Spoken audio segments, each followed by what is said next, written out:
They said her F-16 was nothing but a hangar queen, a broken-down relic that spent more time in maintenance than in the sky. What they didn't know was that Major Rachel Falcon Brooks was about to prove them spectacularly wrong by taking that same aircraft into a 3-against-1 dogfight that would rewrite the rules of aerial combat forever. Before we jump back in, tell us where you're tuning in from, and if this story touches you, make sure you're subscribed, because tomorrow, I've saved something extra special for you. The California desert sun blazed mercilessly over Edwards Air Force Base, casting harsh shadows across the sprawling tarmac where America's finest aircraft sat in perfect formation. The newest F-16 Fighting Falcons gleamed like polished mirrors, their pristine paint jobs reflecting the kind of meticulous care reserved for machines that mattered.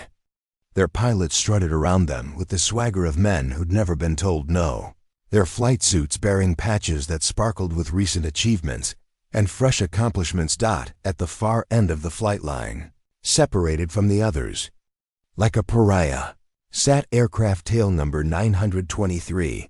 The paint on her fuselage had faded from brilliant gray to something approaching weathered silver, and if you looked closely, you could see the countless patches where panels had been removed, repaired, and reinstalled. Her canopy bore the scratches of 1,000 flights, and her landing gear showed the wear of an aircraft that had touched down on more runways than most pilots would see in their entire careers. Major Rachel Falcon Brooks stood beside this forgotten warrior, running her hand along the worn surface of the wing with the tenderness of someone greeting an old friend. At 38, Rachel carried herself with the quiet confidence of a pilot who'd learned her lessons in places where mistakes meant more than embarrassing performance reviews. Her flight suit told its own story, fabric softened by countless hours in cramped cockpits, patches earned through deployments that most of the younger pilots had only read about in training manuals. The other pilots called the aircraft Phoenix, though not out of respect. To them, it was a joke, a bird that kept rising from the dead only to break down again. They whispered that it spent more time in the maintenance hangar than in the air, earning it the dreaded designation of Hangar Queen. What they didn't understand was that Rachel saw something in the old fighter that they couldn't comprehend. Another beautiful morning for some real flying, Rachel murmured to herself, adjusting the worn strap of her helmet bag. The irony wasn't lost on her. She had more combat experience than half the squadron combined, yet she'd been relegated to flying an aircraft that most considered a liability. Phoenix had been her assigned bird for 2 years now, ever since Colonel Marcus Reed had taken command of the 412th Fighter Squadron and decided that the future belonged to younger pilots flying newer machines.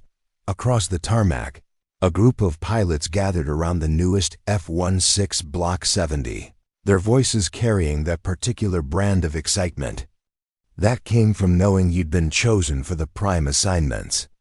Captain Derek Blade Morrison stood at the center of the group, his voice carrying the authority of someone who'd never had to prove himself the hard way. His flight suit was immaculate, his patches arranged with military precision, and his confidence radiated the kind of certainty that came from always being first in line for the best opportunities. "Remember, gentlemen," Morrison's voice boomed across the morning air, "today's exercise is about demonstrating air superiority with cutting-edge technology. We're showing visiting NATO allies what 21st century air power looks like. I want precision, I want efficiency, and I want performances that reflect the investment this country has made in modern systems." Rachel almost smiled at that. Morrison had never met a challenge he couldn't delegate to superior technology. She'd watched him for 2 years, observing how he approached every situation with the assumption that newer always meant better. That experience was less valuable than the latest upgrades. He'd earned his reputation by flying perfect missions in perfect conditions with perfect equipment. But Rachel wondered what would happen if he ever faced a situation where perfection wasn't an option. Near the operations building, a small crowd had gathered around the daily assignment board. Rachel approached slowly, already knowing what she'd find, or rather what she wouldn't find. The morning's flight schedule showed 8 primary sorties, all assigned to the squadron's newest aircraft, all going to the same pilots who'd been getting the premium slots for months. Phoenix wasn't even listed on the active roster. "Looking for your name, Brooks." The voice belonged to Captain Morrison, who detached himself from his group to approach her with the kind of smile that suggested he was about to enjoy himself. "You might want to check the maintenance schedule instead. I think there's a desk job with your name on it in Hangar 5. Rachel felt the familiar tightness in her chest, the sensation of being dismissed before she'd even opened her mouth. She'd been dealing with comments like Morrison's for longer than she cared to remember, each one a small reminder that no matter what she'd accomplished in her 15 years of service, some people would always see her as yesterday's news. "Actually," she said quietly, "I was hoping to get Phoenix airborne today. It's been a while since she's had a chance to stretch her wings properly." Morrison followed her gaze toward the distant F-16 and laughed, the sound carrying just enough condescension to make nearby maintenance personnel look up from their work. "That Hangar Queen? Rachel, that bird's older than some of our equipment manuals. Why don't you leave the real flying to those of us who understand modern air combat?" The comment stung more than Rachel wanted to admit, but she kept her expression neutral. Phoenix wasn't just any aircraft to her. It was the machine she'd learned to trust, when trust meant the difference between coming home and becoming a casualty statistic. She knew every sound it made, every vibration that signaled a system working at the edge of its parameters, every way it could surprise an opponent who underestimated its capabilities. "That Hangar Queen has more combat experience than half your shiny new birds combined," she said quietly. "Had," Morrison corrected with emphasis. "Past tense, Rachel. These days it's about integrated systems, network-centric warfare, and staying current with evolving threats. Maybe it's time to consider whether you're keeping up with the evolution of air combat." Before Rachel could respond, the sharp whine of a radio cut across the tarmac. The squadron's operations officer, Major Lisa Kane, was jogging toward the group with the urgent stride of someone carrying important news. "Listen up, people," King called out as she approached. "We've just received word from NORAD. 3 unidentified aircraft crossed into restricted airspace over the Mojave training range. They're not responding to radio calls, and their flight pattern suggests hostile intent." The mood on the tarmac shifted instantly from casual confidence to focused attention. Morrison straightened, his expression becoming serious as he processed the implications. "What's the classification?" Morrison asked. "Unknown at this time, but they're fast, maneuverable, and flying in combat formation. Command wants a response team airborne in 15 minutes to intercept and identify." Rachel felt her pulse quicken. This was what she'd been waiting for, a real mission, a chance to prove that experience and skill mattered more than paint jobs and technology specs. She stepped forward, ready to volunteer, but Kane was already moving toward Morrison and his group. "Blade, you'll lead the intercept with Viper and Hawk as your wingmen. 3-ship formation, standard identification procedures, but be prepared for anything." Morrison nodded confidently. "Roger that. We'll have positive identification and control of the situation within the hour."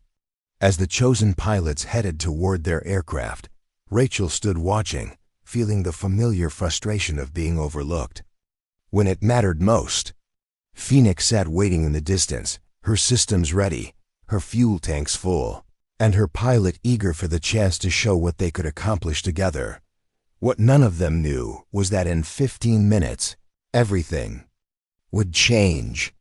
Morrison's perfect formation would face a challenge that no amount of modern technology could overcome. And Rachel Brooks would find herself with a choice that would define not just her career, but her legacy as a pilot. The desert heat was already building, creating the first shimmers of distortion above the concrete. But Rachel felt a different kind of energy building inside her. For 2 years, she'd been patient, waiting for someone to remember that she was still here, still capable, still hungry to prove herself when it counted. As she watched Morrison's team prepare for launch, Rachel made a decision that would change everything. She wasn't going to wait for permission anymore. The next time an opportunity presented itself, any opportunity, she was going to take it. Consequences be damned. The concrete under her boots felt solid and familiar, but something had shifted. In the way she carried herself. For the first time in months, Major Rachel Falcon Brooks wasn't walking toward another day of being forgotten.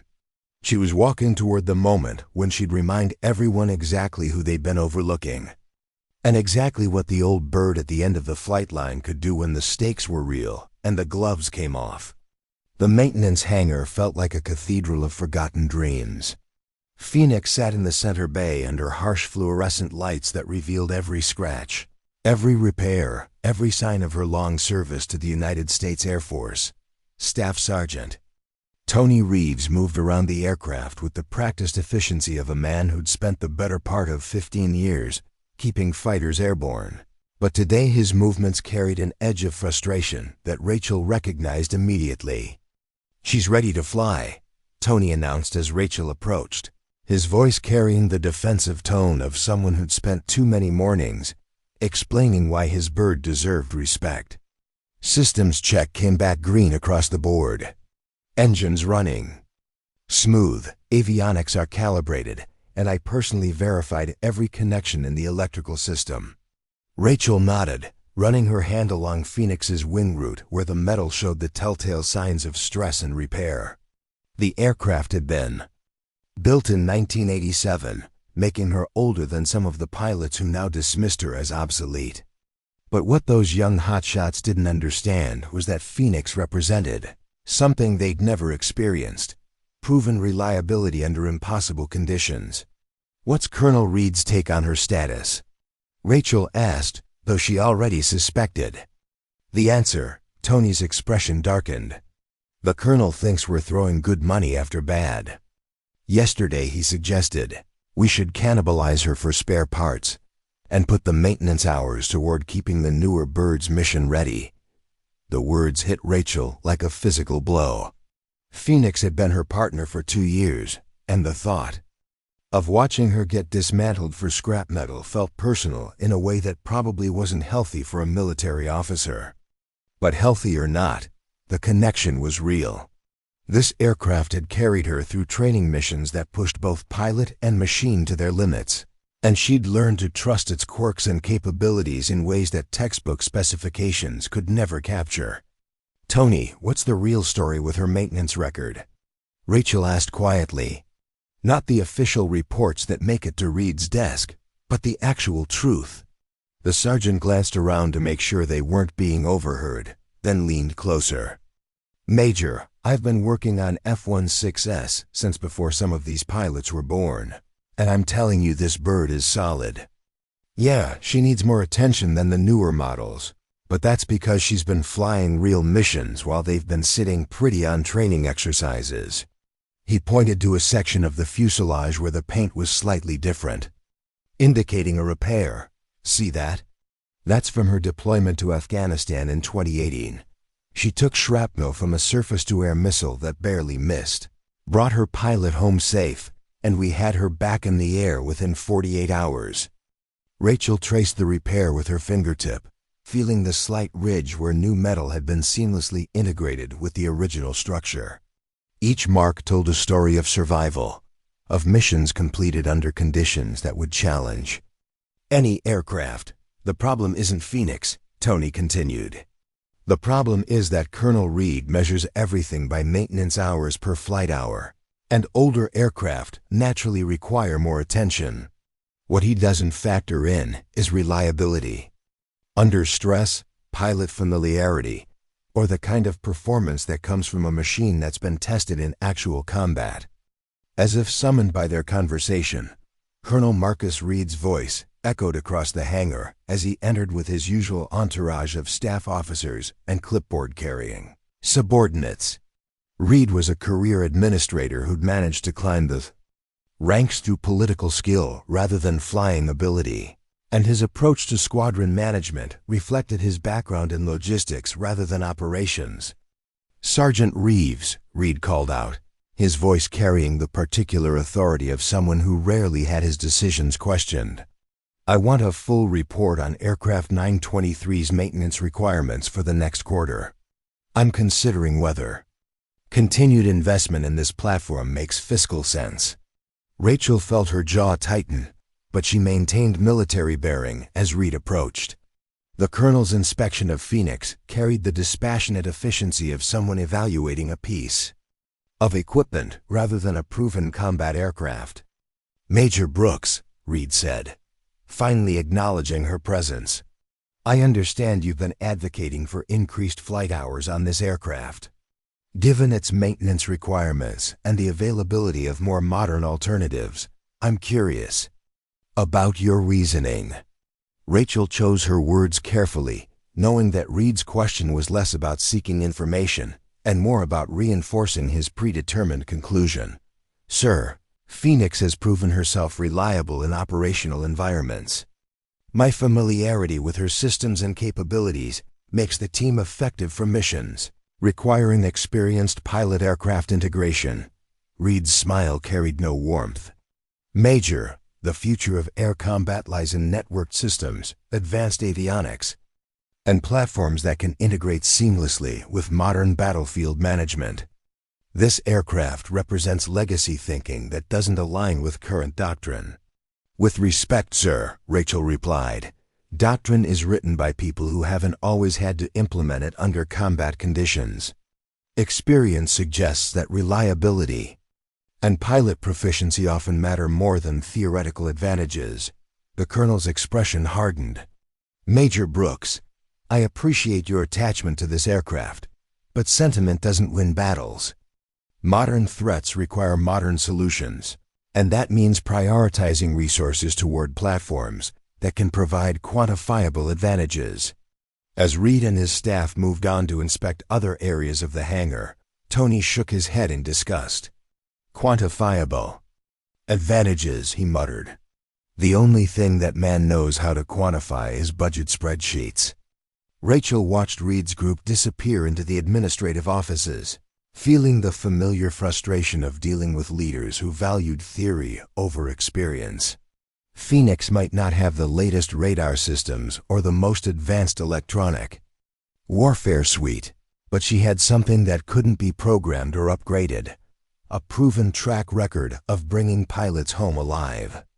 "Tony," Rachel said quietly, "hypothetically speaking, if someone needed to get Phoenix airborne quickly for an emergency mission, how long would it take?" The sergeant's expression became carefully neutral. "Hypothetically? She's fueled and armed for training missions. Pre-flight would take maybe 10 minutes for someone who knows her systems well. And her weapons status? Training configuration, but fully functional. AIM-9 sidewinders for air-to-air, and the cannons loaded with practice rounds that could be swapped for live ammunition in about 5 minutes if someone knew what they were doing." Rachel nodded, filing the information away. She wasn't sure why she was asking, but some instinct told her that the morning's mission briefing was about to become more complicated than anyone expected. The radio on Tony's workbench crackled to life with traffic from the flight line. Morrison's flight was conducting final pre-flight checks, their voices confident and professional as they prepared to intercept the unknown aircraft. Rachel listened to their communications, noting the casual certainty in their tones. They expected a routine identification mission, possibly some lost civilian aircraft or foreign military planes that had strayed off course. What they didn't know, what none of them knew, was that the 3 bogies approaching the restricted airspace were flying in a formation pattern that suggested far more serious intent than a simple navigation error. Rachel had seen similar patterns during her deployments, and they indicated pilots who knew exactly where they were going and why. As she listened to Morrison's pre-flight checklist, Rachel felt a growing certainty that the morning's mission was about to become something that no amount of modern technology could prepare his flight for. And when that moment came, Phoenix might be the only aircraft on the base capable of dealing with whatever was heading their way. Tony must have sensed her thoughts because he quietly handed her a complete set of Phoenix's technical manuals and pre-flight checklists. Just in case someone needs to reference the procedures, he said with a meaningful look. Rachel accepted the manuals, understanding the unspoken message. Whatever was coming, she wouldn't be caught unprepared. The squadron-ready room buzzed with the controlled energy of pilots preparing for a mission, but Rachel felt like a spectator watching through glass. She sat in the back corner, officially present for the morning briefing, but effectively invisible to the operational planning taking place around her. The large screen at the front of the room displayed a tactical map of the Mojave training range, with 3 red symbols marking the approximate positions of the unidentified aircraft. Major Lisa Kane stood at the podium, her pointer tracing the Boogie's flight path with the precision of someone who'd briefed hundreds of intercept missions. Intelligence suggests these aircraft entered our airspace approximately 30 minutes ago. They're maintaining radio silence, flying in tight formation, and their speed and altitude profiles indicate military-grade capabilities. Captain Morrison leaned forward in his front row seat, his notebook filled with tactical notes. Behind him, his wingman Captain James Viper Harrison and Captain Rick Hawk Stevens displayed the focused attention of pilots who knew they'd been chosen for a mission that could define their careers. "Current assessment?" Morrison asked. "Unknown," Kane replied. "Could be a training exercise that went off course. Could be a probe to test our response times. Or could be something more serious. Your job is to intercept, identify, and respond according to rules of engagement." Rachel watched the briefing with growing frustration. She knew the Mojave training range better than any pilot in the squadron, having spent countless hours learning its terrain features, its radar shadows, and its tactical advantages. But her experience wasn't being requested, and her input wasn't being sought. Colonel Reed entered the ready room with his characteristic stride, immediately commanding attention from everyone present. His expression carried the gravity of someone dealing with a potentially serious situation, but also the confidence of a leader who believed his chosen team could handle any challenge.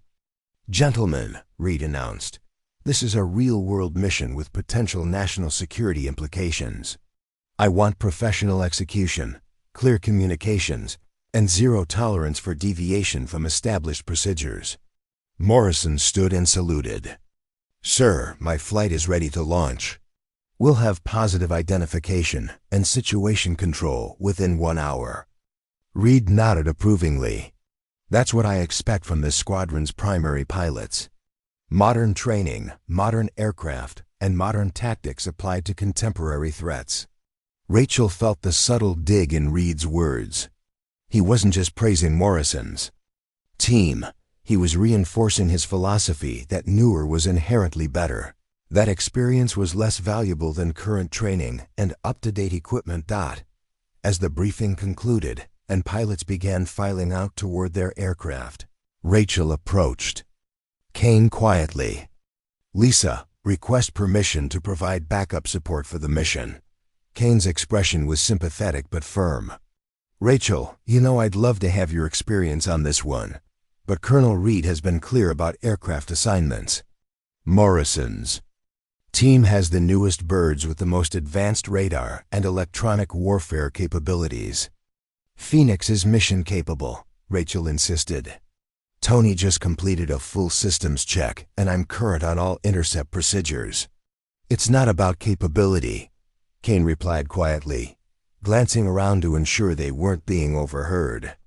"It's about politics. Reed wants this mission to showcase what his modernization program can accomplish. Having you up there in the Hangar, Queen, doesn't fit his narrative." The words stung because they confirmed what Rachel had suspected for months. Her exclusion from primary missions wasn't based on performance or capability. It was about maintaining Reed's preferred image of the squadron. She was a reminder of an older way of doing things, and Reed wanted to demonstrate that the future belonged to his hand-picked pilots flying the newest equipment. "Captain." Morrison appeared beside them, his flight suit perfectly pressed, and his confidence radiating the kind of certainty that came from never having been told he wasn't good enough. "Major Brooks," he said with a smile that didn't quite reach his eyes, "I hope you'll monitor our communications from the operations center. Might be educational to see how modern intercept tactics work." Rachel kept her expression neutral despite the condescension in Morrison's tone. "I'm sure you'll handle it professionally, Captain." "Oh, I intend to," Morrison replied. "These boogies picked the wrong day to test American airspace. They're about to learn what 21st century air superiority looks like." As Morrison walked away, Kane shook her head. "He's good, Rachel, but sometimes I think his confidence exceeds his experience." "Experience has a way of teaching humility," Rachel replied quietly. Through the ready room's windows, she could see Morrison's flight conducting their final pre-flight inspections. Their F-16s gleamed under the desert sun, their advanced radar systems and electronic warfare suites representing the cutting edge of American air power. Everything about their preparation spoke of precision, training, and technological superiority, but Rachel had learned something during her years of combat flying that couldn't be taught in simulators or acquired through equipment upgrades. Real enemies didn't always follow the script. Real combat situations had a way of surprising even the most prepared pilots, and when that happened, experience and adaptability mattered more than advanced avionics. Her radio crackled with launch control communications as Morrison's flight prepared for takeoff. "Eagle Flight, you are cleared for combat air patrol. Good hunting." Eagle lead copies. "We'll have this situation resolved within the hour."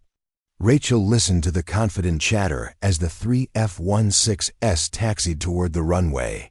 Morrison's voice carried absolute certainty, his wingmen responding with the crisp professionalism of pilots who'd never faced a situation they couldn't handle. But as the first aircraft lifted off, Rachel felt a nagging worry that she couldn't quite identify. Something about the mission brief didn't feel right. 3 unidentified aircraft flying in formation didn't match the profile of lost civilian planes or routine training exercises. The flight pattern suggested purpose, coordination, and tactical awareness that indicated military training. Tony Reeves appeared at her shoulder, watching the same takeoff sequence. "Impressive formation," he said quietly. "Wonder if they'll be as impressive when things don't go according to plan." Rachel glanced at him. "What makes you think things won't go according to plan?" 30 years of watching pilots learn the hard way that the enemy gets a vote too, Tony replied. "Those boys are flying into a situation that someone else designed, and they're assuming their technology will be enough to handle whatever they find." As Morrison's flight disappeared into the desert sky, Rachel made a decision that would change everything. She wasn't going to sit in the operations center watching someone else handle a mission she was qualified to fly.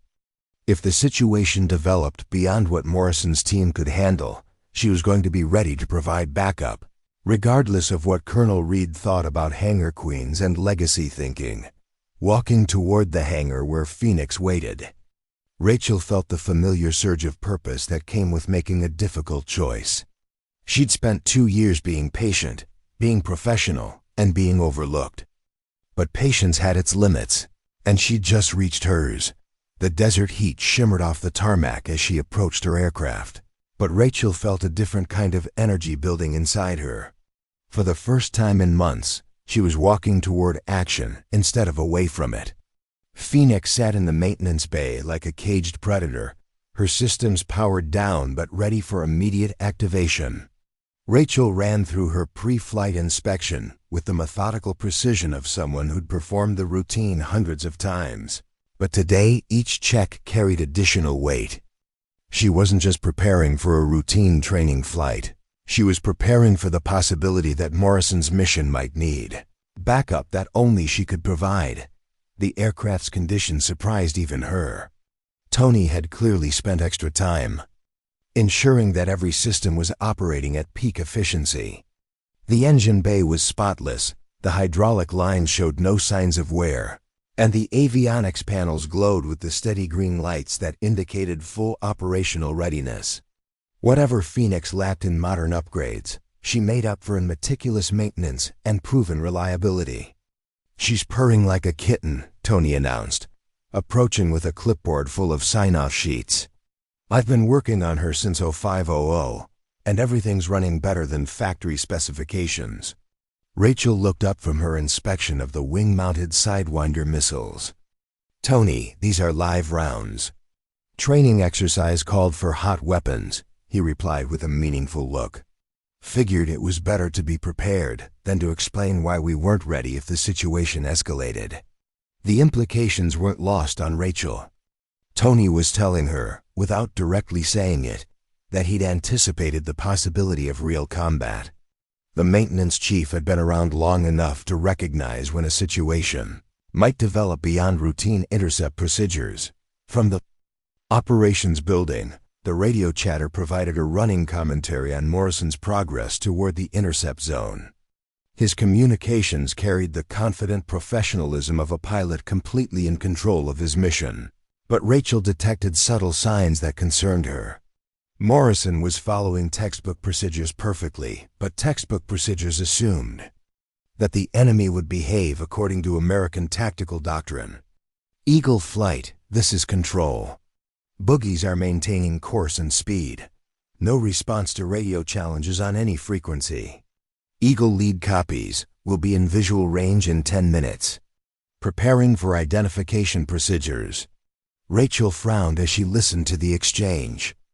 10 minutes was a long time in aerial combat, and the unknown aircraft's refusal to respond to radio calls suggested they weren't simply lost or confused. Professional military pilots didn't ignore repeated communications unless they had specific reasons for maintaining silence. Captain Stevens, Morrison's newest wingman, appeared in the hangar doorway carrying his helmet and wearing the expression of someone who'd just received unwelcome news. Rachel recognized the look. She'd seen it on countless young pilots who'd just learned that real missions didn't always go according to plan. "Major Brooks," Stevens called out as he approached. "I've been grounded. Pre-flight inspection found a hydraulic leak that maintenance says will take 3 hours to repair." Rachel felt her pulse quicken. Morrison's 3-ship formation had just become a 2-ship, reducing his tactical options and firepower by a third.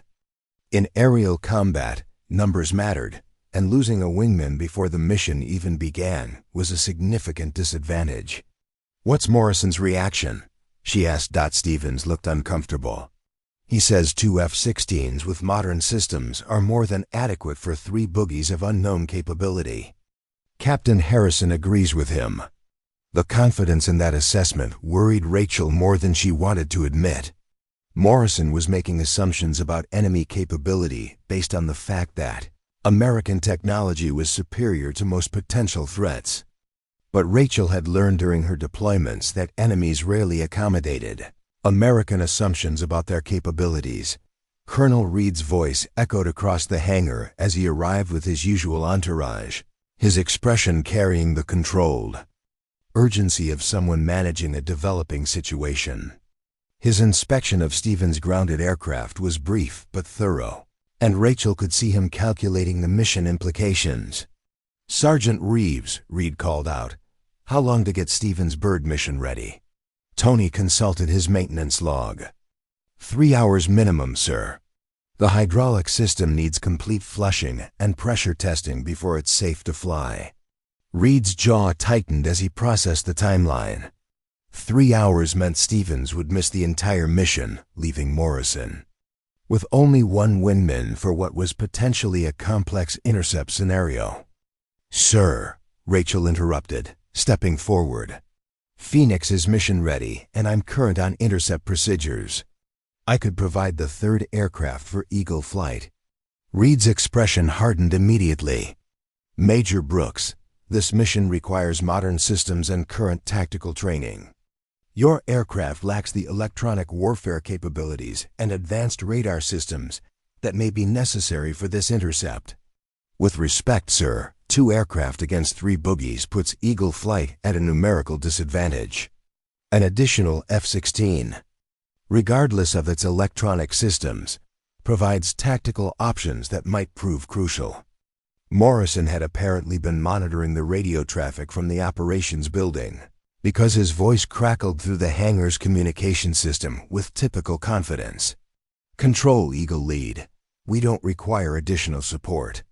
2 modern F-16s with advanced avionics are more than adequate for this mission profile."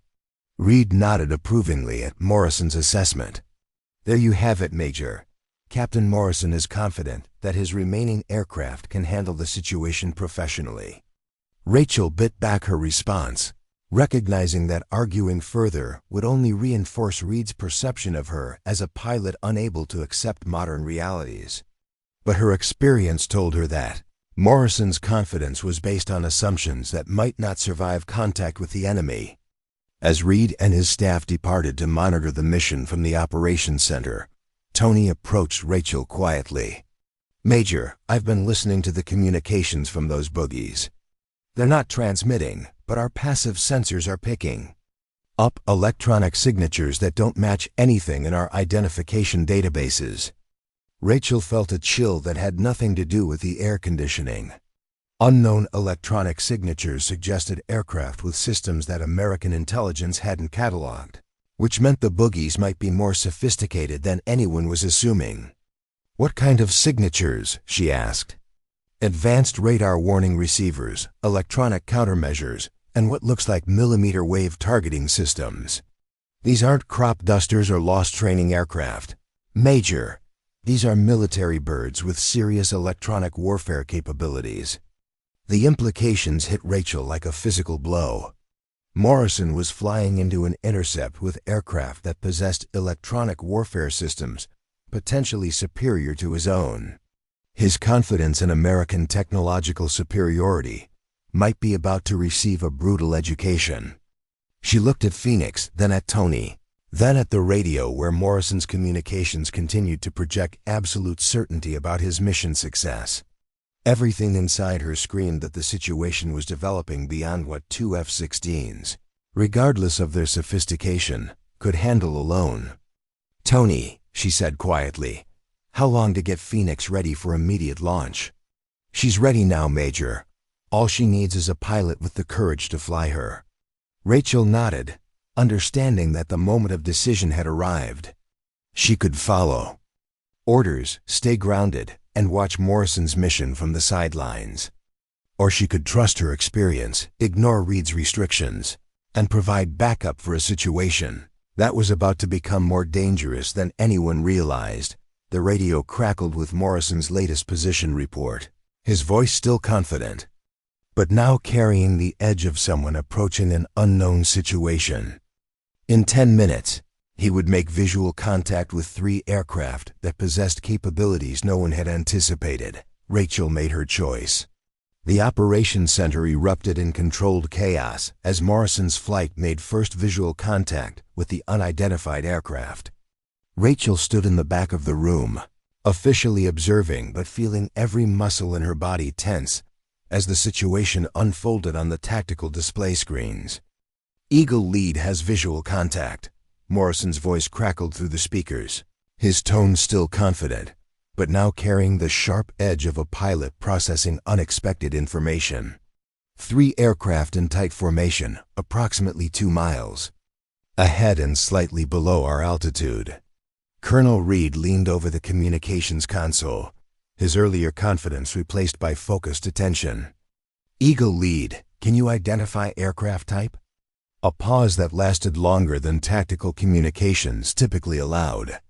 When Morrison's voice returned, it carried a note that Rachel recognized immediately, the sound of a pilot whose assumptions were being challenged by reality. "Control, these are not standard aircraft. Configuration appears to be ... unusual. They're smaller than expected, but maintaining formation discipline that suggests military training." Major Kane stepped forward to the tactical display, her expression growing more concerned as she processed Morrison's report. Eagle Lead described the unusual configuration. Delta wing design, twin vertical stabilizers, and what appears to be advanced stealth shaping. These birds don't match anything in our identification databases. Rachel felt her blood run cold.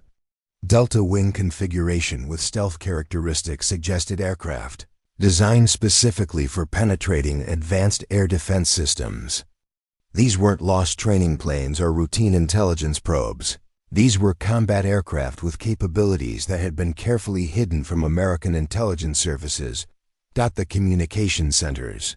Atmosphere shifted from routine professionalism to genuine concern as the implications of Morrison's description became clear. Reed's face had gone pale, and Kane was already reaching for the direct line to NORAD command. Eagle Lead, Reed's voice carried new urgency.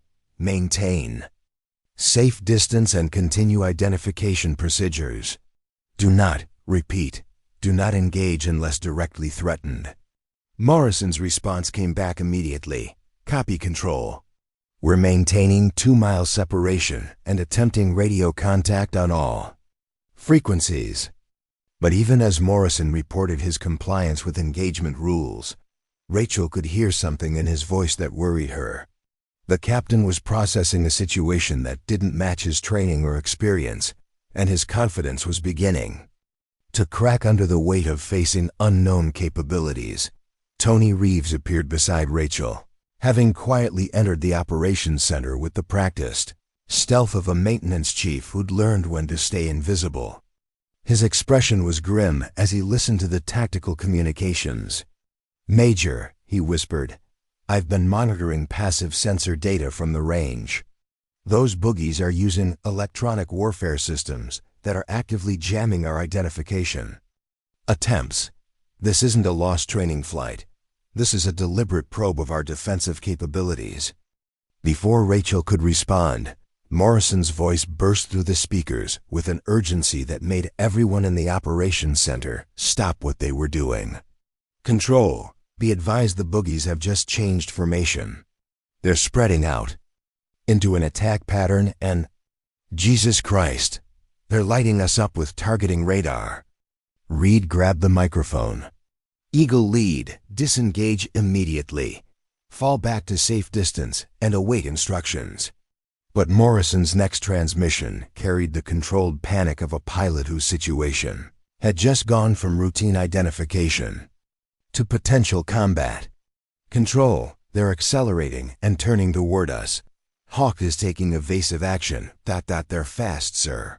Faster than anything we've seen before." The tactical display showed Morrison's 2 aircraft beginning defensive maneuvers as the 3 unidentified boogies shifted from passive observation to aggressive positioning. What had started as a routine intercept was rapidly becoming the first air-to-air engagement over American soil in decades. "Eagle Lead, you are authorized to defend yourselves," Reed shouted into the microphone. "Weapons free if directly threatened." Captain Harrison's voice joined the radio chatter, his usual calm professionalism cracking under pressure. "Eagle Lead. Hawk here. These guys are jamming our radar and... oh shit, missile launch. I have multiple missiles inbound." The operations center descended into barely controlled chaos as the reality of the situation hit everyone simultaneously. This wasn't a training exercise or a diplomatic incident. American pilots were under attack in American airspace by aircraft with capabilities that exceeded every threat assessment in their databases. Rachel watched the tactical display with growing horror as Morrison's flight engaged in desperate defensive maneuvers against an enemy that clearly possessed superior technology and tactical advantages. The 2 American F-16s were fighting for their lives against 3 aircraft that had been specifically designed to defeat exactly this kind of defensive response. "Control, Eagle Lead. Hawk is hit. Repeat, Hawk is hit and going down." Reed's face went white as Harrison's aircraft disappeared from the tactical display. In less than 5 minutes, Morrison's confident three-ship formation had been reduced to a single F-16 facing 3 hostile aircraft with unknown capabilities. Eagle lead, break contact, and return to base immediately. Reed ordered, but Morrison's response revealed the tactical reality that every pilot in the operations center understood, but none wanted to acknowledge. Control, I can't disengage. They're faster than me, and they're positioning for another attack run. I need immediate support. Rachel felt the moment crystallize with perfect clarity. Morrison was about to become the second casualty of an engagement that should never have happened. And the only aircraft on the base capable of providing immediate support was sitting in the maintenance hangar with a full fuel load and live weapons. She looked at Reed, who was desperately trying to coordinate with NORAD for additional support. That wouldn't arrive for at least 20 minutes. She looked at Kane, who was calculating response times and coming up with answers that wouldn't save Morrison. She looked at the tactical display where a single American pilot was fighting against impossible odds, while his superiors watched helplessly from the ground. "Tony," she said quietly, "is Phoenix ready for immediate launch?" "Has been for the last hour, Major." Rachel nodded and walked toward the exit. Reed was too focused on his communications to notice her departure, and Kane was busy coordinating with higher headquarters. No one was paying attention to the forgotten pilot with the Hangar Queen aircraft dot as she stepped out of the operations center. Morrison's voice crackled through her portable radio, with the desperate edge of a pilot who knew he was running out of options. "Control, Eagle lead. I'm taking heavy electronic warfare interference, and these guys are maneuvering like nothing I've ever seen. I don't think I can maintain defensive posture much longer." Rachel broke into a run toward the maintenance hangar. Morrison needed help, and she was the only pilot on the base who could provide it.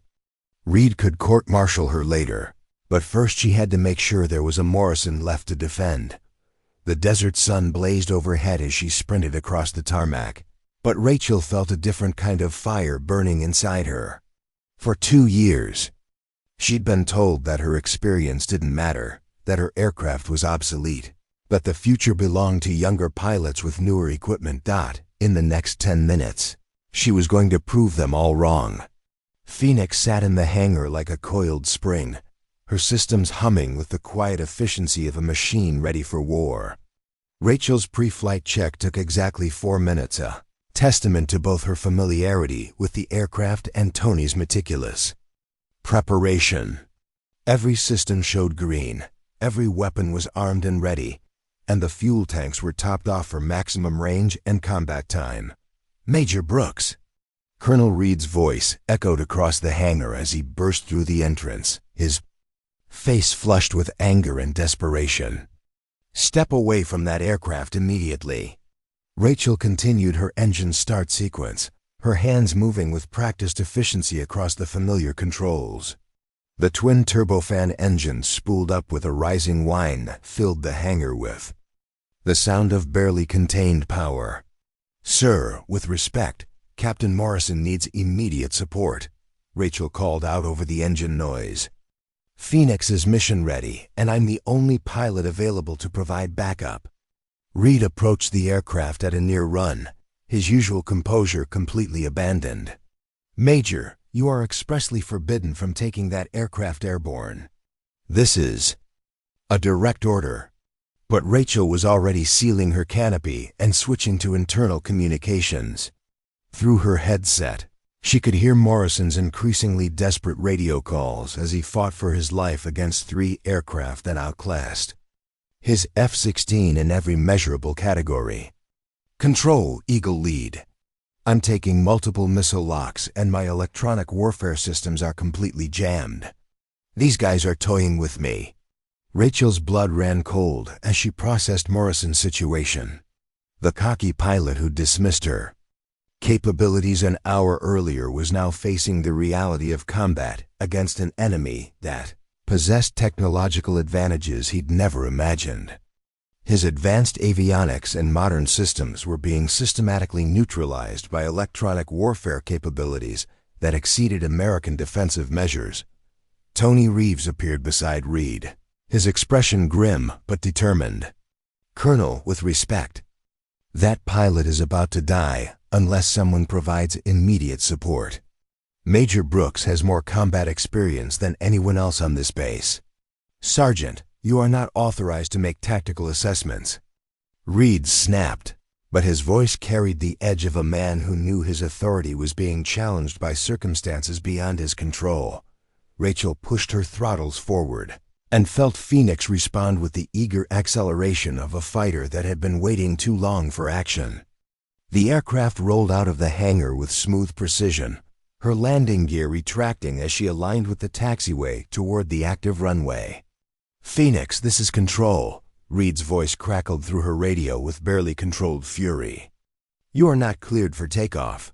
Return to the hangar immediately." Rachel keyed her radio with calm professionalism. "Control, Phoenix is responding to emergency support request from Eagle Lead. I have visual on the runway and am cleared for immediate departure." The control tower, apparently unaware of the political drama unfolding, responded with routine efficiency. "Phoenix, you are cleared for takeoff. Winds are calm, visibility unlimited." Reed's voice burst through the frequency with desperate authority. "Tower, belay that clearance. Phoenix is not authorized for this mission." But Rachel was already pushing her throttles to military power, feeling Phoenix surge forward with the kind of acceleration that reminded her why she'd fallen in love with flying fighters. The runway rushed beneath her as the aircraft built speed, and at exactly the right moment, she pulled back on the stick and felt the familiar lift-off sensation as Phoenix left the ground. "Control, Phoenix is airborne and proceeding to provide support for Eagle Lead," she announced with calm professionalism. As if defying direct orders was a routine part of her day, Reed's response was immediate and furious. "Major Brooks, you are in direct violation of orders. Return to base immediately or face court-martial." Rachel switched to Morrison's tactical frequency, leaving Reed to rage impotently from the ground. The young captain's situation was deteriorating rapidly, and she needed to assess the tactical picture before making contact with hostile aircraft. "Eagle Lead, this is Phoenix. I'm inbound to your position with full weapons load. What's your tactical situation?" Morrison's voice came back with the relief of a drowning man spotting a life preserver. "Phoenix, thank God. I've got 3 hostiles with advanced electronic warfare capabilities. They shot down Hawk, and they're systematically degrading my defensive systems. I don't know how much longer I can maintain evasive action." Rachel checked her navigation display and calculated intercept time. "Eagle Lead, I'll be in your area in 6 minutes.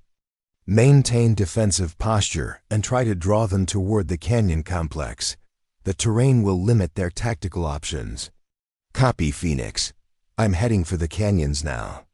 As Phoenix climbed toward the combat area, Rachel felt the familiar calm that came with transitioning from preparation to action. All the politics, all the arguments about modern versus legacy systems, all the questions about her qualifications, none of that mattered now. What mattered was that an American pilot was in trouble, and she had the training and equipment to help. Her radio crackled with increasing urgency from the base operations center. Reed was apparently coordinating with higher headquarters to have her mission terminated, but Rachel knew that bureaucratic processes moved slowly while aerial combat happened at 500 miles per hour. "Phoenix, this is General Kane from Nellis Command." A new voice cut through the communications. "Major Brooks, you are ordered to return to base immediately. This is not a request." Rachel felt a moment of hesitation. General Kane carried the authority to end her career with a single phone call, and disobeying a general officer was a career-ending move regardless of the outcome. But Morrison's voice cut through her uncertainty with desperate clarity. "Phoenix, I can see you on my scope. These guys are setting up for another attack run, and my defensive systems are failing. I need you now." Rachel looked ahead through her canopy and could see the first glints of sunlight reflecting off aircraft. In the distance, Morrison's F-16 was easy to identify, its familiar profile standing out against the desert landscape. But the three aircraft pursuing him were unlike anything she'd seen before. Sleek, angular shapes that seemed to absorb light rather than reflect it. "General Kane, this is Phoenix," she replied with calm professionalism. "I have visual contact with hostile aircraft engaging American forces. I am proceeding to provide immediate support under emergency authority." She switched off her radio and focused on the tactical situation developing ahead of her. Whatever consequences her decision would bring, she'd deal with them later. Right now she had a job to do, and Phoenix was ready to remind everyone why experience and determination mattered more than bureaucratic approval. The Hangar Queen was going to war. Preparing and narrating this story took us a lot of time. So, if you are enjoying it, subscribe to our channel, it means a lot to us. Now back to the story. Phoenix screamed through the desert sky at 450 knots, her older engines pushing her toward a confrontation that would either validate everything Rachel believed about experience over technology or end her career in a ball of flame. Through her canopy, the Mojave training range spread out below like a tactical chessboard of canyons, mesas and valleys that she'd memorized during countless training flights. Eagle lead, Phoenix. I have visual on your position. 3 hostiles are maintaining pursuit formation approximately 2 miles behind you. Morrison's voice crackled back with barely controlled panic. Phoenix, these guys are like nothing I've ever seen. They're jamming my radar. My missile lock systems are completely degraded, and they're matching every defensive maneuver I make. Rachel studied the tactical picture developing ahead of her. Morrison's F-16 was flying straight and level, apparently trying to outrun his pursuers through sheer speed. But the 3 hostile aircraft were maintaining formation discipline while gradually closing the distance, suggesting they possessed both superior velocity and tactical patience. Eagle lead, break left into the canyon system. Use the terrain to mask your signature and limit their maneuverability advantages. Copy, Phoenix, breaking left now. As Morrison banked toward the Rocky Canyon complex, Rachel got her first clear look at the enemy aircraft that had devastated his flight. The 3 machines were unlike anything in her experience, delta-winged shapes with angular stealth, characteristics that seemed to bend light around their surfaces. They moved with predatory grace, maintaining perfect formation while adjusting their approach to follow Morrison into the canyons. Phoenix, be advised these hostiles possess electronic warfare capabilities that exceed our defensive measures, Morrison reported. My targeting systems are completely jammed, and I'm flying basically blind. Rachel smiled grimly inside her helmet. Morrison's advanced avionics were being systematically neutralized by enemy electronic warfare. But Phoenix carried something the hostile aircraft couldn't jam: the Mark I, eyeball and 15 years of combat experience. Eagle lead, switch to visual targeting and follow my lead. We're going to show these guys what American pilots can do when technology isn't the deciding factor. Rachel banked Phoenix into a steep dive toward the canyon floor, using terrain masking to approach the hostile formation from an unexpected angle. The 3 enemy aircraft were focused on Morrison's aircraft, apparently confident that their electronic dominance had neutralized any threat from American reinforcements. They were about to learn otherwise as Phoenix descended into the canyon system. Rachel felt the familiar calm that came with transitioning from preparation to action. The hostile aircraft might possess superior technology, but they were operating in terrain that she knew better than any flight manual could describe. Every ridge, every blind spot, every radar shadow had been mapped in her memory through countless training flights. Eagle lead, I'm positioning for a flanking attack. When I engage the lead hostile, break right and climb for altitude. We need to separate them and defeat them individually. Copy, Phoenix, standing by for your attack run. Rachel pulled Phoenix into a knife-edge turn that brought her up behind the trailing hostile aircraft. The enemy formation was maintaining tactical discipline, but their focus on Morrison had left them vulnerable to attack from an unexpected vector. Phoenix's older radar systems were being jammed like Morrison's, but Rachel didn't need electronic targeting for what she was about to do. The trailing hostile filled her heads-up display as she closed to within missile range. Her hands moved with practiced efficiency, selecting a Sidewinder missile and waiting for the distinctive tone that indicated infrared lock. The enemy aircraft's stealth characteristics might defeat radar targeting, but they couldn't hide the heat signature of twin jet engines operating at full military power. Fox 2, Rachel announced, launching her first Sidewinder at a range of less than 2 miles.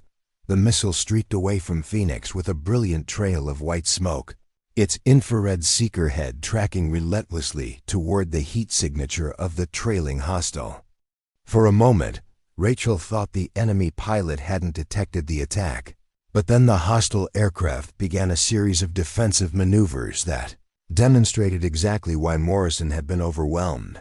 The enemy fighter pulled into a vertical climb that defied physics, its acceleration curve suggesting thrust-to-weight ratios that exceeded anything in the American inventory. Chaff and flares erupted from the aircraft as it executed a barrel roll that would have incapacitated most pilots. But Rachel's Sidewinder stayed locked on target.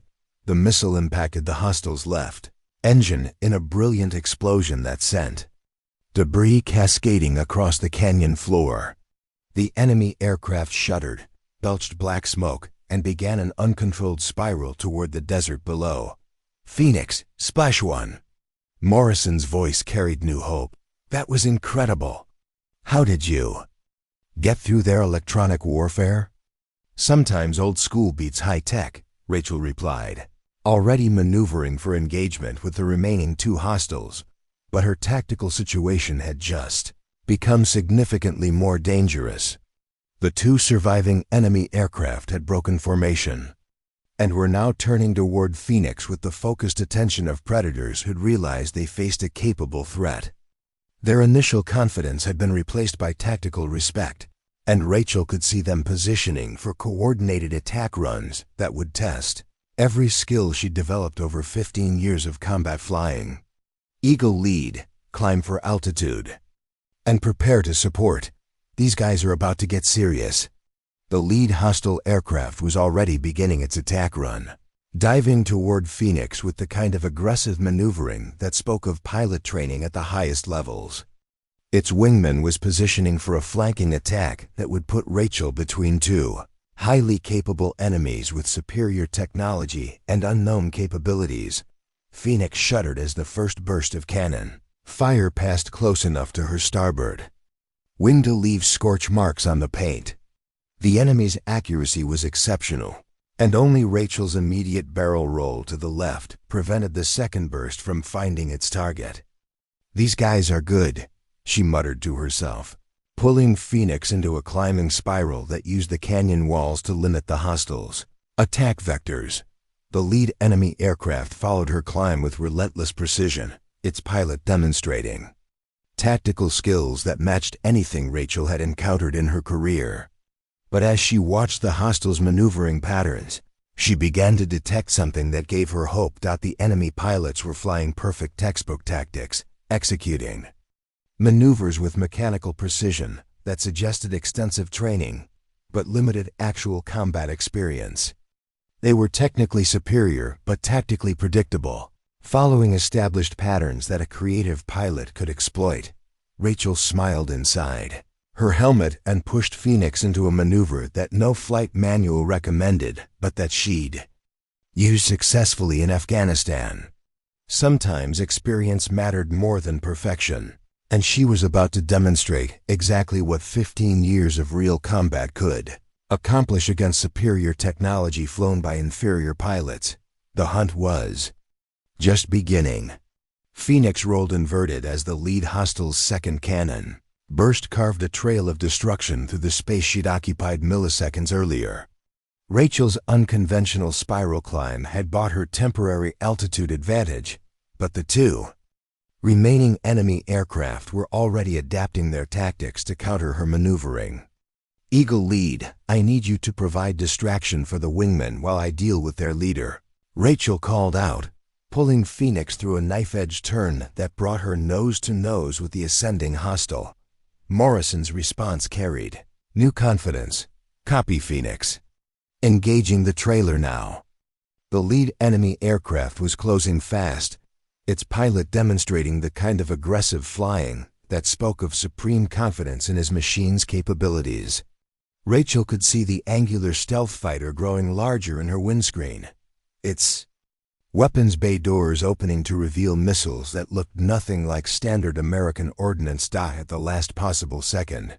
Rachel pulled Phoenix into a vertical climb that would have stalled most aircraft, but the F-16's powerful engine and excellent thrust-to-weight ratio carried her up and over the hostile's attack run. The enemy pilot, apparently expecting a standard defensive maneuver, flashed past beneath her with his weapons, unable to track her radical climb angle. Gotcha, Rachel muttered, rolling Phoenix inverted and diving toward the hostile's 6 o'clock position, but the enemy pilot was better than she'd anticipated. Instead of trying to outrun her attack, he pulled his aircraft into a climbing spiral that matched Phoenix's vertical performance, while simultaneously deploying a cloud of chaff and flares that turned the sky into a constellation of defensive countermeasures. Rachel's second Sidewinder launch was defeated by the enemy's electronic countermeasures, the missile losing lock and detonating harmlessly among the decoy flares.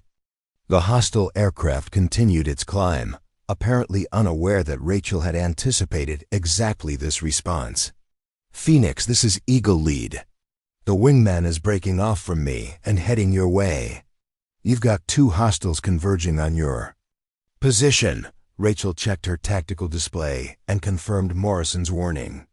The second enemy aircraft had disengaged from its pursuit of Morrison and was now climbing to support its leader. In 30 seconds, she would be facing two highly capable fighters with unknown weapons and superior electronic warfare systems. But 30 seconds was enough time for a pilot who understood how to use terrain and timing to maximum advantage. Rachel pushed Phoenix into a screaming dive toward the canyon floor, her airspeed indicator climbing past 500 knots as gravity added velocity to her F-16's thrust. The lead hostile followed her down, apparently confident that his aircraft's superior performance would allow him to match any maneuver she attempted. He was about to learn the difference between superior performance and superior tactics. At 200 feet above the canyon floor, traveling at nearly 600 knots, Rachel pulled Phoenix into a turn that defied every safety regulation in the flight manual. The D-forces slammed her into her ejection seat with crushing intensity, but Phoenix responded like the combat-proven fighter she was, carving a turn radius that brought her directly behind the pursuing hostile. The enemy pilot, apparently caught off guard by the radical maneuver, attempted to match Rachel's turn but couldn't maintain the same tight radius at high speed. His aircraft slid wide, presenting Rachel with a perfect deflection shot that no amount of stealth technology could defeat. Fox 2, Rachel announced, launching her third Sidewinder at point-blank range. This time, there was no time for defensive countermeasures. The missile covered the distance to target in less than 2 seconds, impacting the hostile's starboard engine with an explosion that sent the aircraft tumbling out of control toward the canyon wall. Phoenix, splash 2. Morrison's voice carried elation and disbelief. Holy shit, that was incredible. But Rachel's celebration was cut short by the distinctive tone of a missile lock warning. The second hostile had used her engagement with his leader to position for a perfect attack run, and she was now flying straight and level in the worst possible tactical situation. Eagle lead, I'm taking missile fire. Break left and climb for altitude. Rachel pulled Phoenix into a defensive barrel roll, Just as the enemy's missile streaked past her canopy close enough to see the details of its guidance fins, the hostile aircraft was diving toward her with the focused intensity of a pilot whose tactical patience had been exhausted by watching his wingmen get shot down. This enemy was different. Where the first two had flown with mechanical precision, this pilot was adapting in real time, using creative tactics that suggested combat experience rather than just training. His attack angles were unpredictable, his defensive maneuvering was innovative, and his weapons employment showed the kind of tactical flexibility that made him truly dangerous. "Phoenix, this guy's good," Morrison observed as he watched the duel from altitude. "He's not following standard attack patterns." Rachel was already discovering that for herself. The hostile pilot was using vertical maneuvers that maximized his aircraft's superior thrust-to-weight ratio while denying her the opportunity to use terrain masking. Every time she tried to gain positional advantage, he countered with moves that demonstrated both technical skill and tactical creativity. Phoenix shuddered as cannon rounds passed close enough to punch holes in her starboard wing. The enemy's gunnery was exceptional, and only Rachel's constant maneuvering was preventing him from achieving a killing solution. "This is getting personal," she muttered, pulling Phoenix through a high G turn that brought white spots to the edge of her vision. The hostile aircraft matched her turn and added a barrel roll that brought him inside her defensive circle. For a moment, Rachel found herself looking directly at the enemy pilot through his canopy, close enough to see his helmet and oxygen mask. He raised his hand in what might have been a salute, then pushed his aircraft into an attack run that demonstrated exactly why Morrison's advanced systems had been overwhelmed. This pilot wasn't just technically proficient, he was tactically brilliant, using his aircraft's capabilities in ways that transcended mere training. But Rachel had something he didn't have. 15 years of learning that survival in aerial combat required more than just flying the perfect mission. Sometimes it required flying the impossible one. She smiled inside her helmet and prepared to show the hostile pilot what a Hangar queen with the right pilot could accomplish when pure determination met superior technology. The final round was about to begin. Phoenix and the surviving hostile aircraft circled each other like aerial gladiators, two predators locked in a duel that would determine not just the outcome of the engagement, but everything Rachel had been fighting to prove for the past 2 years. Her F-16 bore the scars of battle cannon holes in her starboard wing, scratched canopy glass, and warning lights that indicated systems running at the edge of their operational limits. But Phoenix was still flying, still fighting, and still responding to Rachel's commands with the reliability of a machine that had been built to endure rather than impress. "Eagle lead, maintain altitude, and be ready to provide support if this goes sideways," Rachel transmitted, her voice carrying the focused calm of a pilot who had moved beyond fear into pure tactical concentration. Morrison's response revealed his growing respect for what he was witnessing. "Copy, Phoenix, you've got this." That Hangar queen is proving she's got more fight than anyone expected. The hostile aircraft was unlike the first two in every measurable way.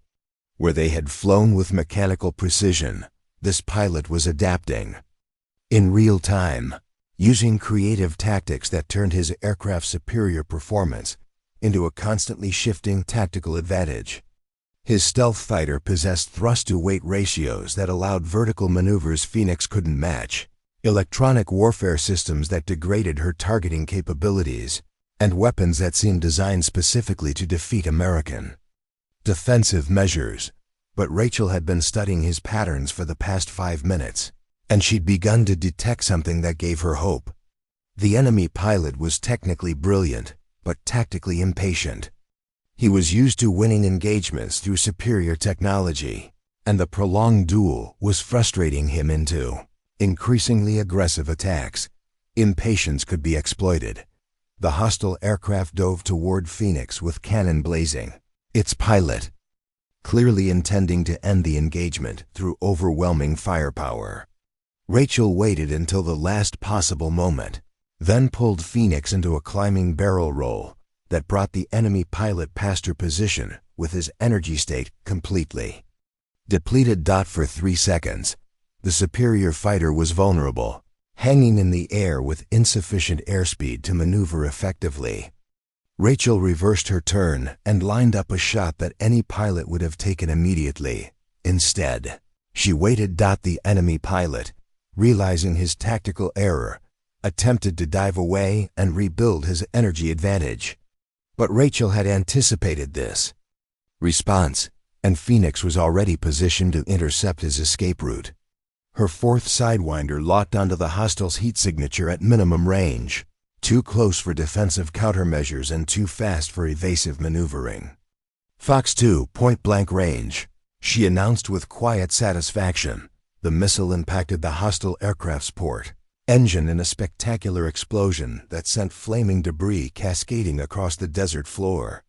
But instead of tumbling out of control like the previous kills, the enemy fighter continued flying on its remaining engine, its pilot demonstrating the kind of skill that kept damaged aircraft airborne through pure determination.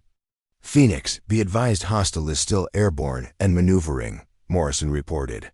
"He's hurt, but not out of the fight." Rachel could see the trailing smoke and irregular flight pattern that indicated serious damage, but the enemy pilot was still dangerous. Flying on one engine with degraded systems, he was transitioning from air-to-air combat to something more desperate, a kamikaze attack that would take Phoenix down with him. The hostile aircraft turned toward Phoenix with the focused intensity of a pilot who had nothing left to lose. His remaining engine was operating at emergency power, pushing the damaged fighter toward a head-on collision course that would destroy both aircraft. "Eagle lead, he's going for a ramming attack," Rachel called out, recognizing the tactic from historical accounts she'd studied. Morrison's voice carried new urgency. "Phoenix, break off, you've won the engagement." But Rachel knew that breaking off would only delay the inevitable. The enemy pilot was flying a death ride, and unless she stopped him completely, he would continue to pose a threat to American airspace and American pilots. This was about more than winning an engagement. This was about ensuring that Morrison made it home to his family, and that future flights wouldn't face the same threat. Phoenix responded to Rachel's commands with the eager precision of a fighter that understood the stakes. She turned toward the oncoming hostile aircraft, accepting the head-on engagement that every tactical manual warned against, and prepared for the kind of gunnery duel that required nerves of steel and perfect timing.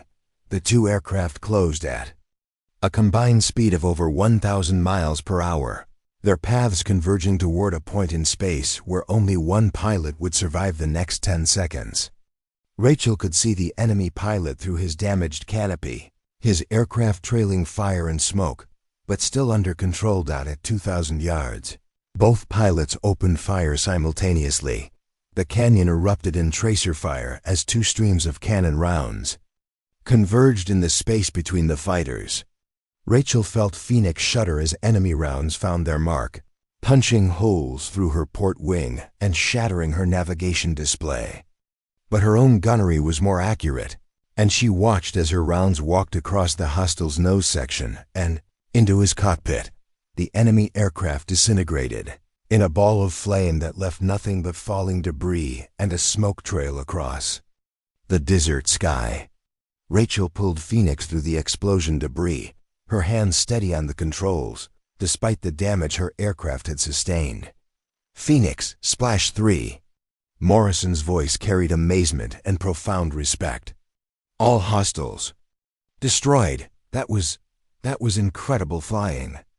Rachel keyed her radio with hands that were finally beginning to shake as the adrenaline wore off. "Eagle lead, this is Phoenix. Mission complete. All threats neutralized." As she turned Phoenix toward home, Rachel felt something she hadn't experienced in years, the absolute certainty that she had proven every point she'd been trying to make for the past 2 years. The Hangar Queen had just defeated 3 advanced fighters flown by skilled pilots, using nothing more than experience, determination, and the kind of tactical creativity that no flight manual could teach. Phoenix limped toward Edwards Air Force Base, trailing smoke from her damaged wing but flying proud. She had answered every question about obsolescence, capability, and the value of veteran pilots with proven aircraft. The impossible victory was complete. Phoenix's landing was anything but smooth. Her damaged port wing created asymmetric lift that required constant control inputs. Her hydraulic system was operating on backup pressure, and warning lights painted her instrument panel in shades of amber and red. But she touched down on Edwards' runway with the dignity of a warrior returning from battle, her scarred fuselage telling a story that would be retold in pilot-ready rooms for decades to come. As Rachel taxied toward the parking area, she could see the crowd waiting for her, and this time, the expressions were entirely different from what she'd faced that morning. Colonel Reed stood at the center of the group, but his earlier fury had been replaced by something approaching awe. Morrison was already on the ground, having landed 10 minutes earlier, and his animated gestures suggested he was providing a detailed account of what he'd witnessed. General Patricia Walsh stood beside Reed, her presence indicating that the morning's events had attracted attention from the highest levels of command. General Walsh was a legend in fighter pilot circles, veteran of Desert Storm who'd earned her stars through combat leadership rather than political connections. Her expression was unreadable, but Rachel could see her examining Phoenix's battle damage with the professional interest of someone who understood what those scars represented. "Major Brooks," General Walsh called out as Rachel shut down her engines and began her post-flight checklist. "I need to speak with you immediately." Rachel completed her shutdown procedures with deliberate care, knowing that this might be the last time she performed them as a military pilot.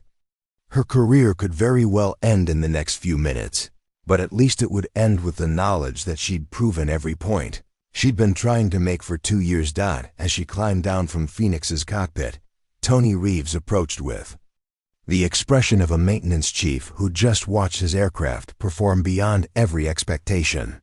His inspection of the battle damage was thorough but gentle, his hands tracing the cannon holes with the tenderness of someone examining a wounded friend.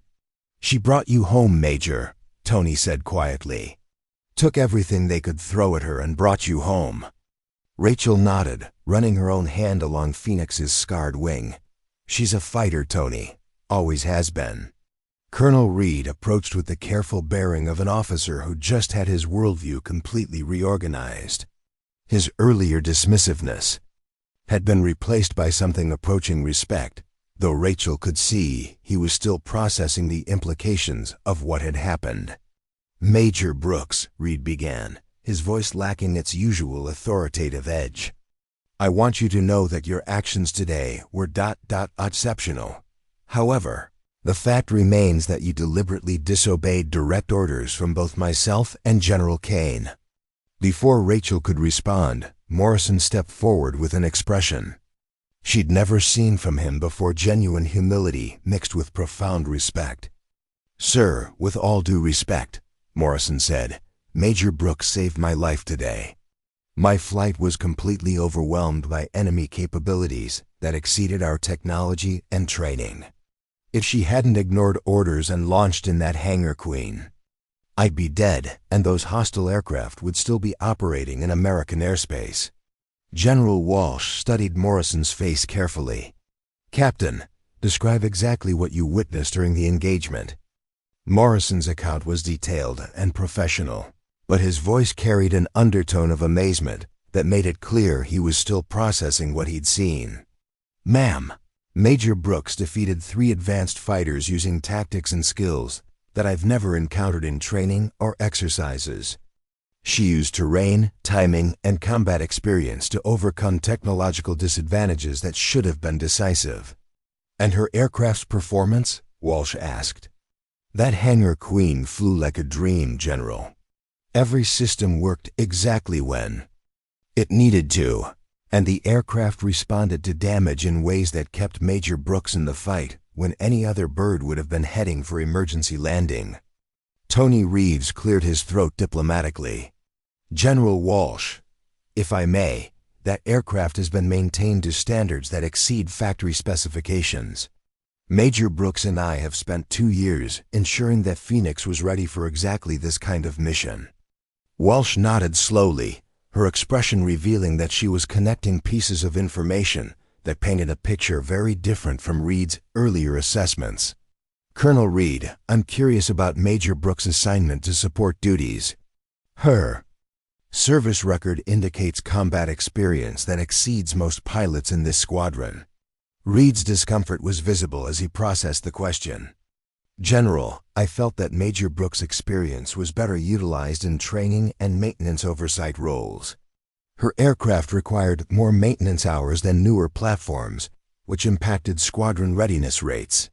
Yet today, that same aircraft and pilot combination achieved a victory that saved American lives and eliminated a significant threat to national security, Walsh observed. Captain Morrison, would your modern systems have been sufficient to achieve the same result? Morrison's answer was immediate and honest. No, ma'am.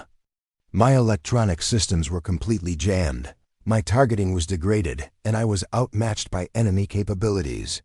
Major Brooks succeeded because she relied on skills and experience that couldn't be electronically defeated. General Walsh walked around Phoenix, examining the battle damage and noting the way the aircraft had absorbed punishment while continuing to function. Her inspection was thorough and professional, the assessment of someone who understood both the technical aspects of aerial combat and the human factors that determined victory or defeat. Major Brooks, Walsh said finally, your decision to launch unauthorized was a serious breach of military discipline. However, your tactical performance and the results achieved justify that decision completely. You demonstrated exactly the kind of combat leadership and pilot skill that this Air Force needs to cultivate. Rachel felt a surge of relief mixed with vindication. For 2 years, she'd been told that her experience didn't matter, that her aircraft was obsolete, that the future belonged to younger pilots with newer equipment. Today, she'd proven that experience, determination, and well-maintained legacy systems could achieve results that no amount of modern technology could guarantee. Furthermore, Walsh continued, this engagement has revealed serious gaps in our threat assessment and pilot training programs. We've become too dependent on technological superiority and haven't adequately prepared for enemies who possess comparable or superior electronic warfare capabilities. Colonel Reed's expression suggested he was beginning to understand that the morning's events would have consequences far beyond Rachel's individual situation. His modernization philosophy had just been challenged by combat results that couldn't be argued with or dismissed. General, Rachel said quietly, Phoenix proved today that properly maintained legacy systems, flown by experienced pilots, can provide capabilities that complement modern platforms. We don't need to choose between old and new. We need to use the best of both. Walsh smiled for the first time since arriving at the base. Major Brooks, that's exactly the kind of tactical thinking this Air Force needs more of. And I have a feeling that your Hangar Queen is about to receive the respect she's always deserved. As the crowd began to disperse, Rachel stood beside Phoenix and felt something she hadn't experienced in years, the absolute certainty that her worth had been recognized and her capabilities validated. The impossible victory had become the foundation for something even more important, the restoration of respect for experience, determination, and the warriors who embodied both.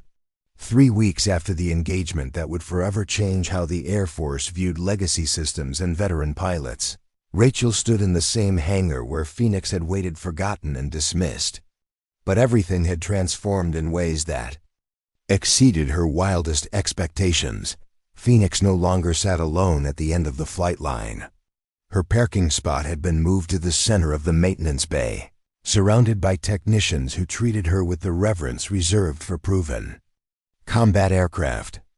The battle damage had been expertly repaired, but Tony had insisted on preserving one cannon hole in her port wing, a reminder of the day when the Hangar Queen had proven herself in aerial combat. "She looks magnificent, doesn't she, General?"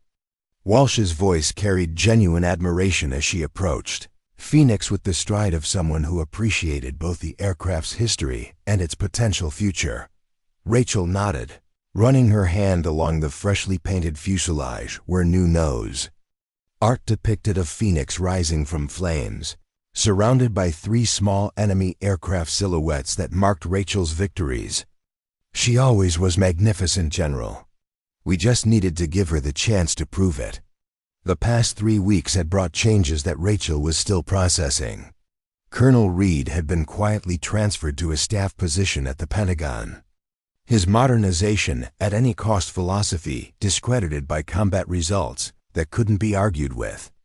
In his place, the Air Force had appointed Colonel Sarah Martinez, a combat veteran who understood the value of both cutting-edge technology and time-tested experience. "Major Brooks," General Walsh said, settling into the informal tone that had developed during their multiple planning sessions, "I have news about your new assignment that I think you'll find interesting." Rachel straightened to attention, though Walsh's smile suggested the news was positive. Over the past weeks, she'd been working with a team of tacticians and engineers to develop new training programs that integrated legacy systems with modern platforms, but she hadn't been told what her permanent assignment would be. "The Air Force has approved the legacy integration program that you proposed," Walsh announced. "You'll be promoted to lieutenant colonel and assigned as the program's director, with responsibility for developing tactics that maximize the effectiveness of mixed-generation fighter squadrons." The promotion hit Rachel like a physical blow of vindication so complete that she struggled to process it fully. From forgotten pilot flying the Hangar Queen to lieutenant colonel, directing a program that would influence Air Force doctrine for decades to come. "Furthermore," Walsh continued, "Phoenix has been designated as the test platform for the program. She'll receive avionics upgrades that enhance her capabilities while preserving the reliability and performance characteristics that made her so effective in combat." Tony Reeves emerged from beneath Phoenix's wing with the satisfied expression of a maintenance chief whose aircraft had just been validated at the highest levels. "General Walsh, the preliminary upgrade specifications look outstanding.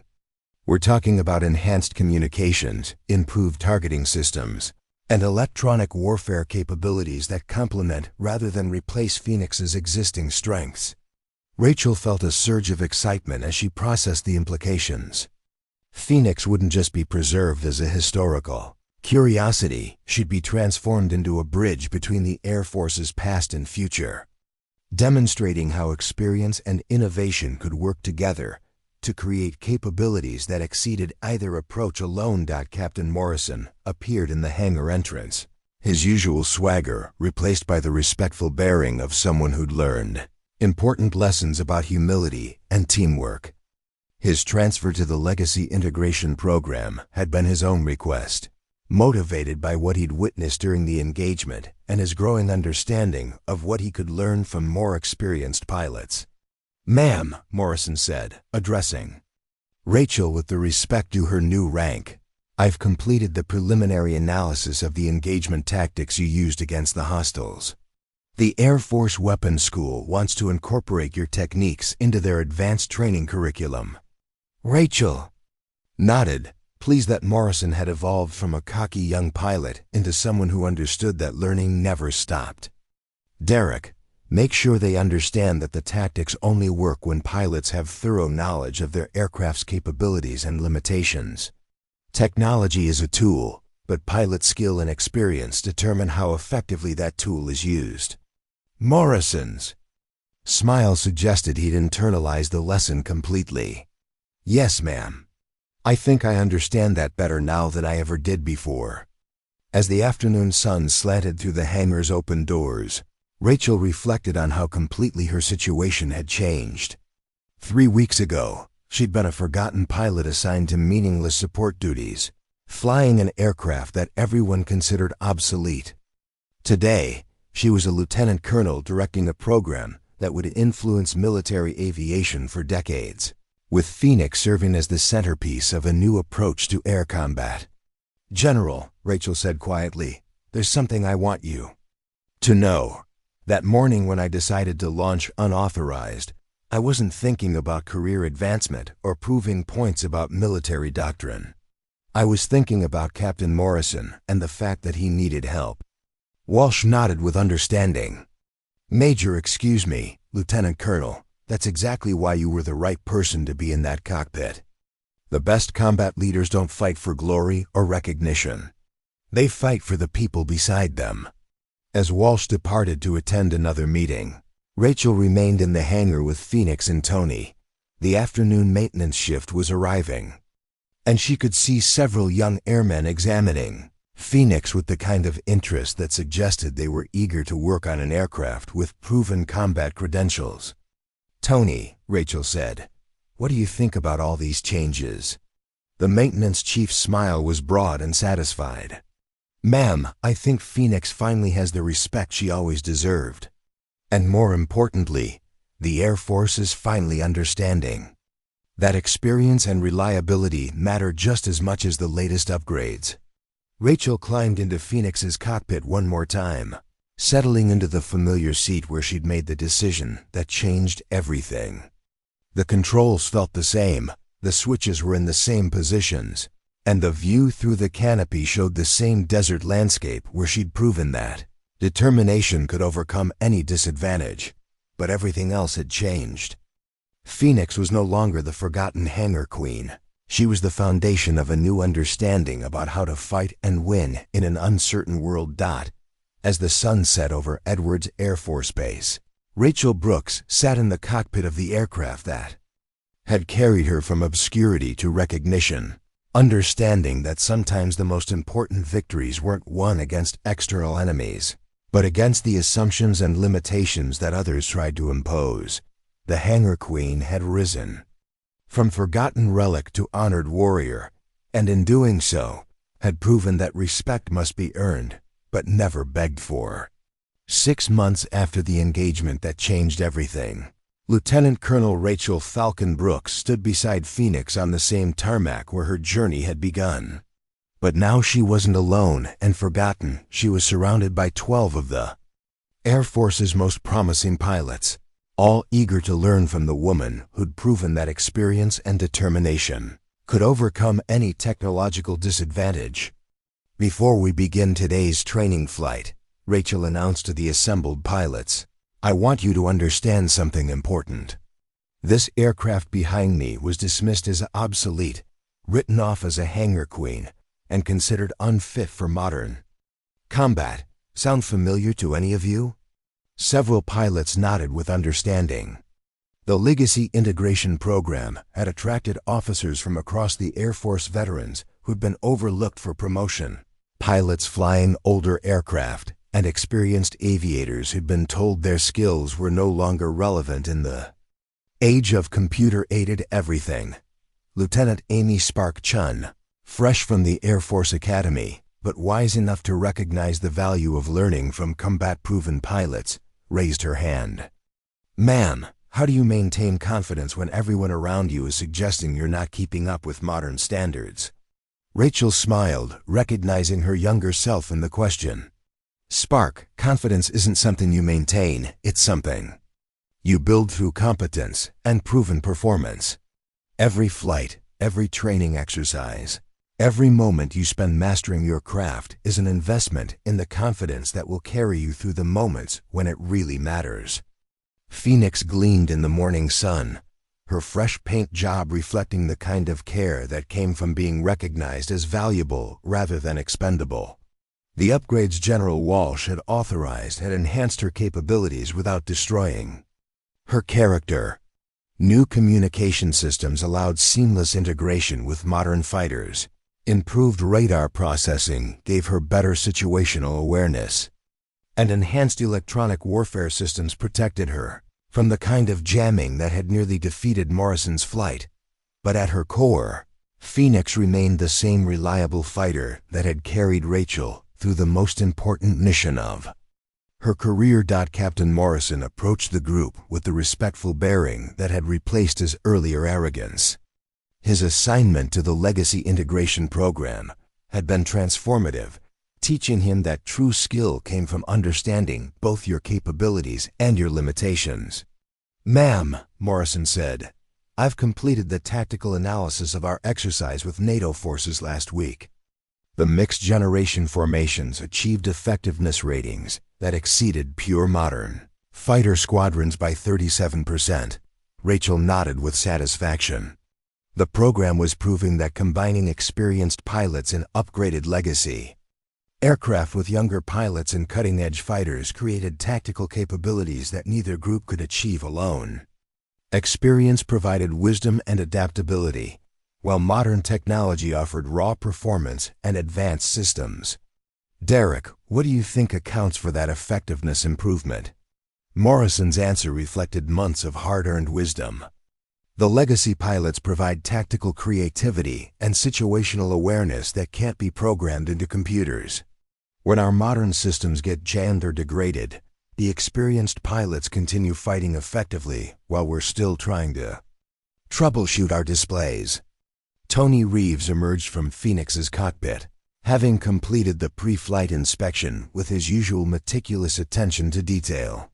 The maintenance chief had been promoted to senior master sergeant and assigned as the program's chief technician, responsible for developing maintenance protocols that maximized legacy aircraft reliability while incorporating modern upgrades. "Colonel," Tony announced, "Phoenix is ready for flight. All systems green, weapons load complete, and she's purring like the day she rolled off the assembly line." Rachel climbed into Phoenix's familiar cockpit, settling into the seat where she'd made the decision that changed her life and career. The controls felt exactly the same, but her perspective had been transformed by everything that had followed. She was no longer fighting to prove herself. She was fighting to pass on the lessons she'd learned to the next generation of pilots. "All pilots, this is Phoenix," Rachel announced over the radio. "Today's exercise will demonstrate integrated tactics using mixed-generation formations. Remember, the goal isn't to prove that old is better than new, or vice versa. The goal is to prove that smart pilots using appropriate tactics can overcome any disadvantage." As Phoenix lifted off, followed by the training formation, Rachel reflected on how completely her world had changed. The Legacy Integration Program had expanded beyond anyone's expectations, with requests from allied air forces to learn tactics that maximized the effectiveness of mixed-generation squadrons. Phoenix had become the poster child for the program, demonstrating that properly maintained and intelligently upgraded legacy systems could provide capabilities that complemented rather than competed with modern platforms. The program's success had attracted attention from the highest levels of government, leading to increased funding for aircraft preservation, pilot retention, and advanced training programs that valued experience alongside technological proficiency. Rachel's victory had sparked a broader conversation about how military organizations could balance innovation with institutional wisdom. But the most satisfying aspect of her new role was watching pilots like Morrison and Chun develop into the kind of aviators who understood that excellence came from continuous learning rather than assumed superiority. The young pilots learned tactical creativity from the veterans, while the experienced pilots learned to integrate modern systems into their time-tested approaches. "Phoenix, this is Spark," Chun's voice crackled through the radio. "Request permission to demonstrate the canyon approach you taught us last week." "Granted, Spark. Show us what you've learned about using terrain to overcome technological disadvantages." As Rachel watched Chun's aircraft dive into the canyon system with the confidence of someone who'd internalized lessons about patience, timing, and tactical creativity, she felt a profound sense of accomplishment that had nothing to do with personal recognition or career advancement. She was passing on knowledge that would make future pilots more effective and more likely to survive the challenges they'd face. "Phoenix, responded to her controls with the eager precision of an aircraft that had finally received the respect she'd always deserved. Her engines hummed with the satisfaction of a machine that was valued rather than merely tolerated, maintained rather than neglected, and flown rather than forgotten. The radio chattered with communications from the training formation. As pilots practiced the tactics that Rachel had developed through combat experience and months of innovative thinking. Each successful maneuver, each creative solution, each moment of tactical brilliance represented a victory over the assumption that newer was automatically better. As the formation climbed toward the exercise area, Rachel keyed her radio with a message that captured everything she'd learned about perseverance, self-respect, and the power of refusing to accept other people's limitations. All pilots, this is Phoenix. Remember that every time someone tells you that you're not good enough, not current enough, or not relevant enough, you have a choice.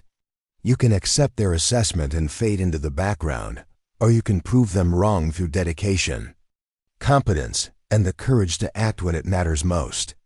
The desert spread out below them, vast and full of possibilities, as Phoenix led the formation toward another day of training that would prepare the next generation of pilots for challenges they couldn't yet imagine.